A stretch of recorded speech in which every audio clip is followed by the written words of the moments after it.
Good morning बच्चों। जैसे कि हमने कक्षा 12 में हेरिडिटी एंड वेरिएशन अध्याय का वंशागति और विभिन्नताएं के चैप्टर में बहुत से टॉपिक हमने पढ़ा दिया है। उसी चैप्टर्स को पुनः आगे बढ़ाते हुए आज हमने स्टार्ट किया है इंट्रैक्शन ऑफ जीन या जेनेटिक डिसऑर्डर या जीन के अनियमितता से कौन कौन से रोग उत्पन्न होते हैं, इसके बारे में आज अध्ययन करेंगे।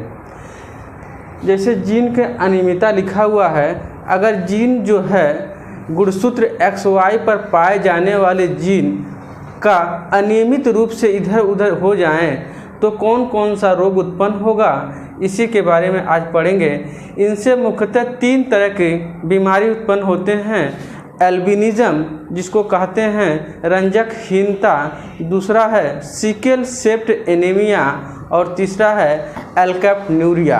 ये 3 तरह के रोग हैं जो जीन के अनियमितता के कारण होने वाले रोग हैं। जैसे कि इसी में पहला है एल्बिनिज्म।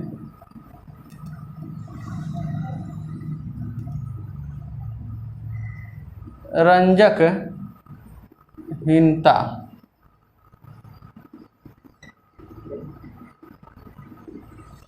एल्बिनिज्म या रंजकहीनता ये कौन सी बीमारी है, कौन सी जीन के कारण ये बीमारी होता है। ये माता पिता से आने वाले एक जीन एक लक्षण के मिल जाने से यह रोग उत्पन्न हो जाते हैं। यह अप्रभावी जीन पर ही रोग उत्पन्न होता है, जो माता और पिता से वह जीन बच्चों में पहुंचते हैं। देखिए, एल्बिनिज्म मतलब है, हिंदी में लिखा हुआ है कि रंजकहीनता, मतलब कहने का मतलब यहाँ रंजक से बना दीजिए रंग और यहाँ बना दीजिए हीनता मतलब कमी। कोई ऐसा पिगमेंट होगा जिसके कमी के कारण रंजकहीनता हो जाएगी। इस बीमारी में मनुष्यों को केस में त्वचा का सफ़ेद होना, बालों का सफ़ेद होना, आँखों की पुतली का लाल और गुलाबी हो जाना एल्बिनिज्म नाम की रोग कहलाता है। यह रोग कैसे होता है? जैसे कि जितने भी स्तनीय प्राणी हैं, सभी स्तनीय प्राणियों में त्वचा के रंगों का, आँखों की पुतली के रंगों का, बालों के रंगों को निर्धारित करने के लिए एक विशेष प्रकार की प्रोटीन पाई जाती है, जिस प्रोटीन को हम कहते हैं टायरोसिनेज।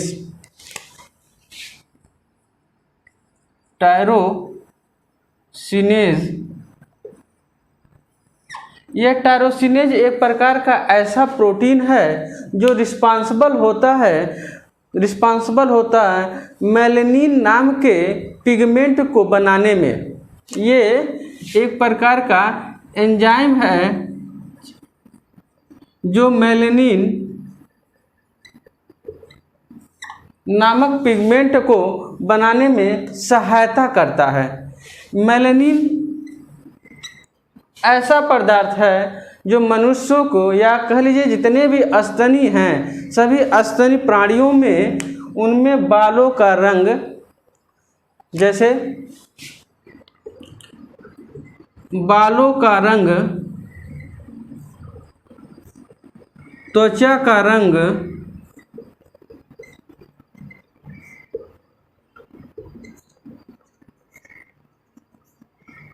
आँखों की पुतली का रंग, इस मेलेनिन के कमी हो जाने से ये कैसे हो जाएंगे? सफ़ेद। ये कैसे हो जाएंगे? सफ़ेद। ये भी हो जाएंगे लाल अथवा गुलाबी। ठीक, बता दिए कि मेलेनिन की जब कमी हो जाएगी टायरोसिनेज नाम का एंजाइम जो है मेलेनिन नहीं बनाएगा तो हमारे शरीर में मेलेनिन की कमी हो जाएगी। अब मेलेनिन क्या करेंगे, बालों के रंग को सफ़ेद कर देते हैं, त्वचा के रंग को सफ़ेद कर देते हैं, आँखों की पुतली के रंग को लाल या गुलाबी कर देते हैं। अब यहाँ क्वेश्चन उठता है, ये सफ़ेद हुआ, ये भी सफ़ेद हुआ, तो ये क्यों नहीं सफ़ेद हुआ? तो आँखों का रंग या आँखों की पुतली का रंग लाल और गुलाबी इसलिए हो जाता है क्योंकि आँखों की पुतलियों के पास पतले पतले नस पाई जाती हैं जिसमें आरबीसी का लगातार संचालन होता रहता है, अर्थात लाल ब्लड कणिकाएँ, ठीक है, वो एक स्थान से दूसरे स्थान तक पुतली पर लगी पतली पतली नली पाई जाती हैं जिसके कारण बहती हैं और उसी लाल रंग के कारण ये लाल अथवा गुलाबी दिखाई देते हैं उस ब्लड के कारण। ये बहुत इम्पॉर्टेंट है कि ये लाल और गुलाबी क्यों दिखे, तो ब्लड के कारण लाल और गुलाबी दिखे। अगर ब्लड नहीं रहता तो इसका भी कलर कैसा हो जाता, सफ़ेद हो जाता।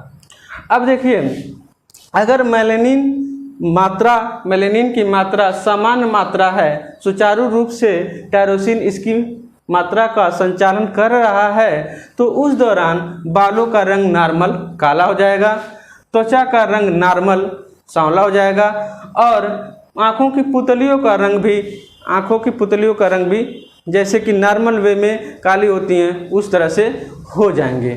ओके, अब देखिए ये माता पिता से कैसे जीन लेके आते हैं जिनके कारण ये बीमारी होती है। चेकर बोर्ड की सहायता से देखा जाए तो ये मान लीजिए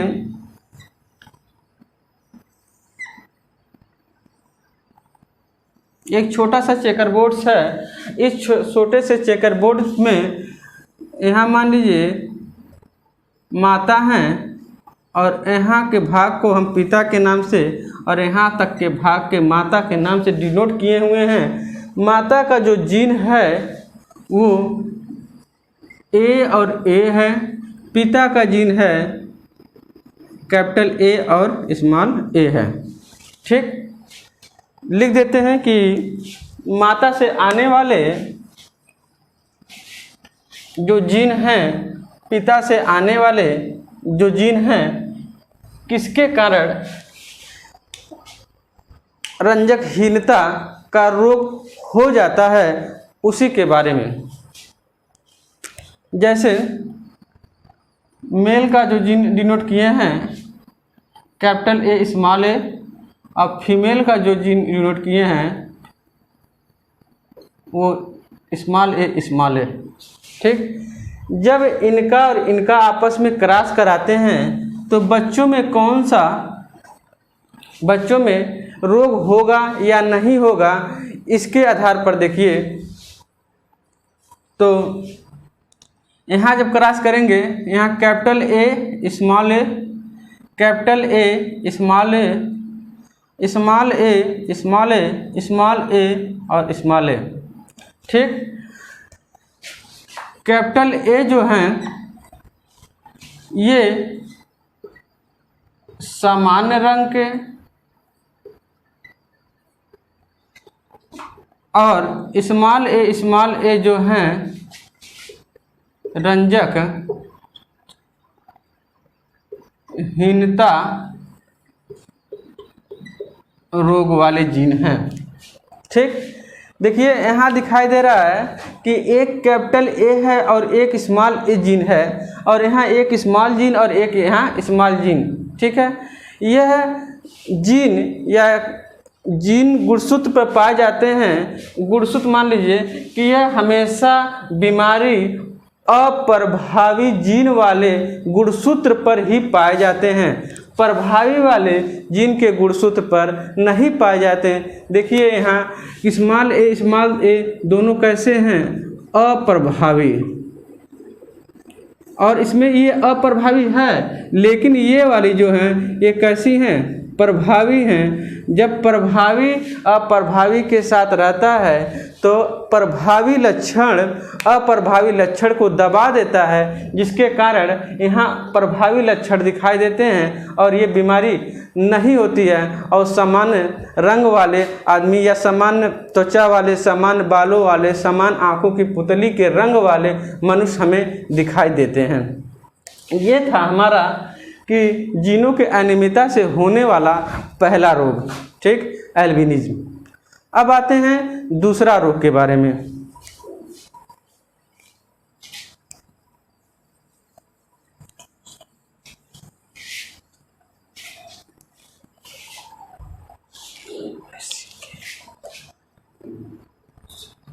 सिकल सेप्ट एनीमिया। सिकल सेप्ट एनीमिया दूसरा रोग जिनके अनियमितता से होने वाले सिकल सेप्ट एनीमिया। सिकल का मतलब है हंसिया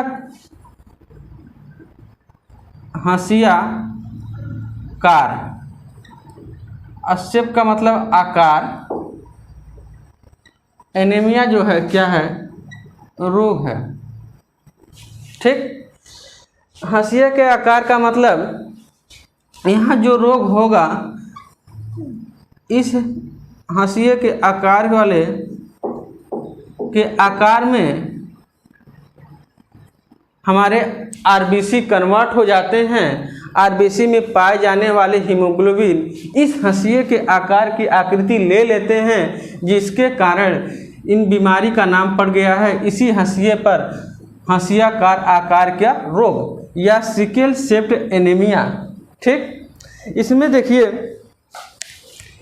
इस बीमारी में ये बीमारी होता कैसे है, जब हमारे शरीर में ऑक्सीजन की कमी होती है, जब हमारे शरीर में ऑक्सीजन की कमी होती है तो उस दौरान हमारे आरबीसी में पाए जाने वाले हीमोग्लोबिन,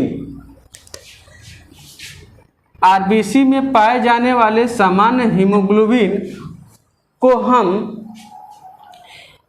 हीमोग्लोबिन ए से तथा असामान्य हीमोग्लोबिन पाए जाने वाले को हीमोग्लोबिन एस से डिनोट करते हैं।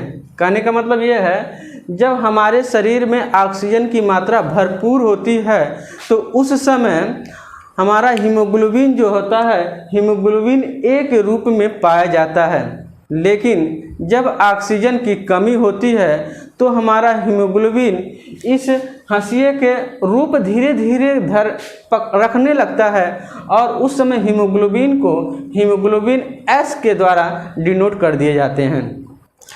यह जो है बीमारी शुरू हो रही है, लेकिन ये पूर्ण रूप से बीमारी तब होगा जब हमारे शरीर में ऑक्सीजन की और अधिक कमी हो जाए। ऑक्सीजन की कमी तो हो रहा था, ऑक्सीजन की जब थोड़ी बहुत कमी रहेगी तो उस दौरान हीमोग्लोबिन एस बनेगा, लेकिन और भी तो आरबीसी पड़े हुए हैं जिसमें ऑक्सीजन की कुछ मात्रा पहले से पाई जा रही है, जिसके कारण सारे आरबीसी का हीमोग्लोबिन एस में कन्वर्ट नहीं हुआ है। कुछ हीमोग्लोबिन ए में है, कुछ हीमोग्लोबिन एस में है, लेकिन जब और अधिक ऑक्सीजन की कमी हो जाए शरीर में उस दौरान हमारे शरीर में पाए जाने वाले आरबीसी का हीमोग्लोबिन पूर्ण रूप से इस हंसिये के आकार का रूप ले लेता है। उसी रोग को हम कहते हैं एनीमिया, ठीक है, सिकल सेप्ट एनीमिया।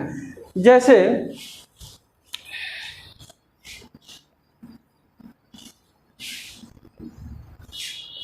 यह भी रोग माता पिता से बच्चों में अप्रभावी जीन के कारण ही बच्चों में ट्रांसफ़र किए जाते हैं, जैसे कि हम चेकर बोर्ड के द्वारा बता रहे हैं। देखिए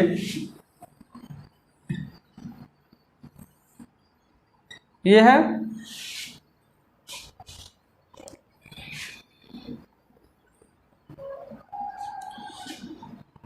यहाँ मेल्स के क्रोमोसोम का जीन जो है कैपिटल ए स्मॉल ए, और फीमेल में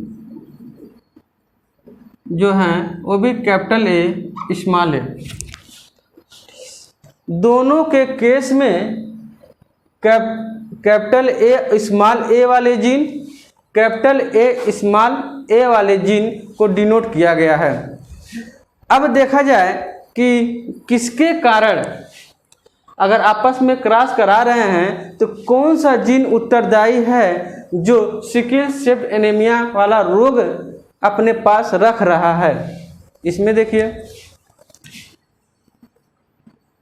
ये फीमेल मान लीजिए, ये मेल मान लीजिए, ठीक। इसमें होता है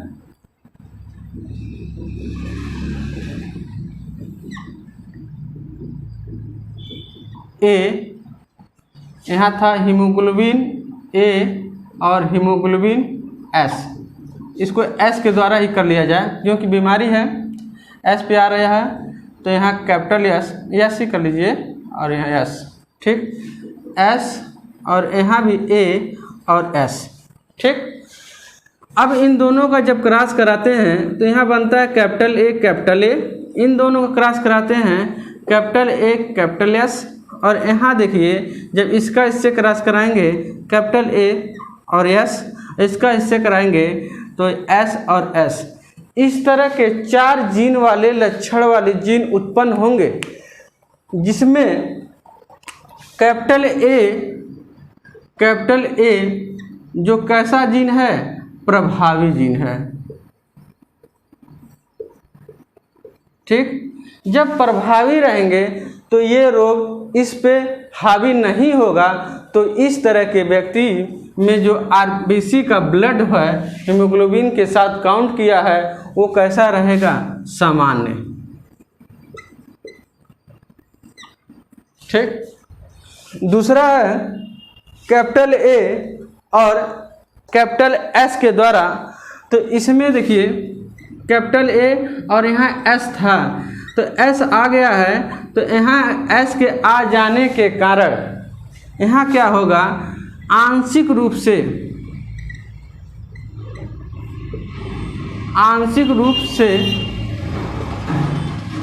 एनीमिया वाले रोगों, आंशिक रूप से एनीमिया वाले रोग वाले व्यक्ति,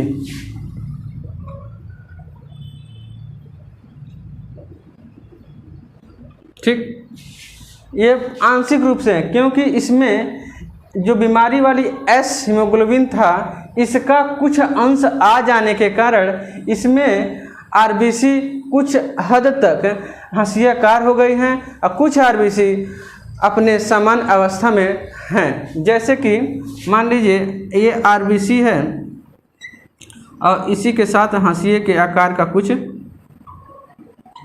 आरबीसी के हीमोग्लोबिन पाए जा रहे हैं।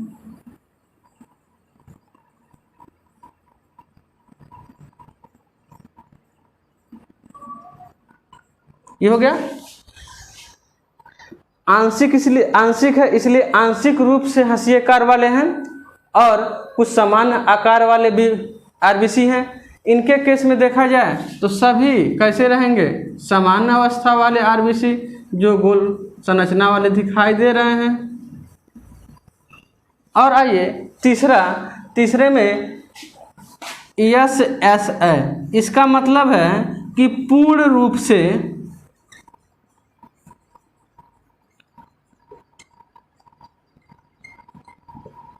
एनीमिया वाले रोगी व्यक्ति, ठीक। इसमें क्या है, पूर्ण रूप से एनीमिया वाले रोगी व्यक्ति आएंगे जिसमें आरबीसी का सामान्य अवस्था वाला आकार का हीमोग्लोबिन जो है नहीं दिखाई देगा। इसमें सारे कैसे होंगे, सभी एनीमिया से ग्रसित वाले आरबीसी के हीमोग्लोबिन पाए जाएंगे।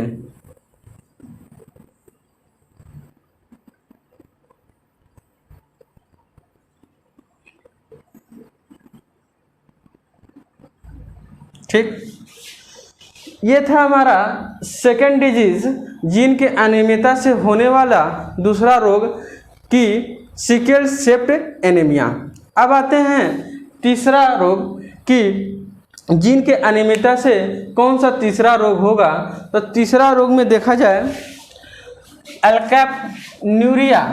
एल्केप्टोन्यूरिया भी जीन के अनियमितता से होने वाले रोग हैं, जिसमें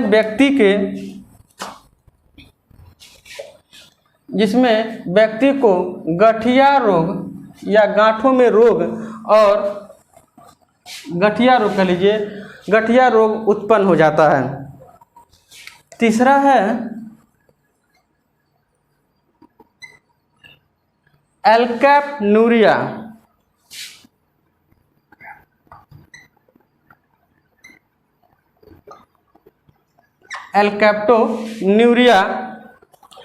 एल्केप्टोन्यूरिया में देखिए क्या है कि जब मनुष्यों को चोट लगती है, शरीर का टिश्यू या सेल कहीं से कट पिट जाते हैं, तो उस दौरान उस कटे हुए भाग की मरम्मत करने के लिए हमें प्रोटीन की आवश्यकता पड़ती है।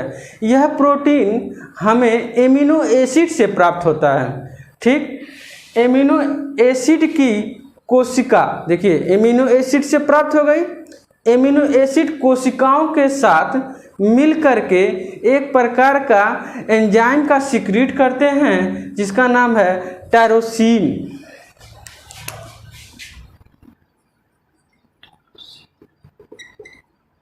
यह टायरोसिन नाम का एंजाइम जो है रिस्पॉन्सिबल होता है, सिक्रीशन करते हैं ऐसे एमिनो एसिड का, जो एल्केप्टोन्यूरिया के रोगों से बचाने में उत्तरदायित्व होते हैं।